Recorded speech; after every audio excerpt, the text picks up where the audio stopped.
যুক্তরাজ্যে বেক্সিমকো গ্রুপের সালমান এফ রহমান ও সাবেক ভূমিমন্ত্রী সাইফুজ্জামানের জব্দকৃত সম্পদ উদ্ধারে আইনগত সিদ্ধান্ত নেবে সরকার। বিচারিক প্রক্রিয়ায় প্রমাণ হলেই জব্দকৃত সম্পদ দেশে ফেরানো সম্ভব বলে জানান বাংলাদেশ ব্যাংকের governor doctor Ahsan H Mansur. রোববার বাংলাদেশ ব্যাংকে সাংবাদিকদের সাথে মত বিনিময় সভায় তিনি এ কথা বলেন।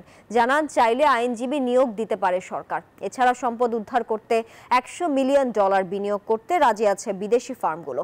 তবে যুক্তরাজ্য ছাড়া অন্য দেশ থেকে সম্পদ ফেরাতে তেমন তৎপরতা দেখা যাচ্ছে না।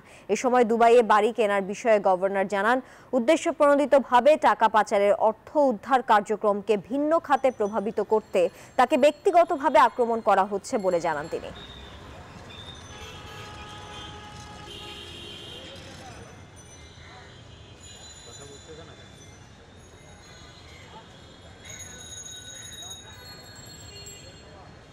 আমাদের যে ক্লেমটা দাবিটা আছে কিছু ব্যক্তি বা পরিবারের উপর যে তারা অর্থ আত্মসাৎ করে, সেটার একটা যথার্থতা আছে।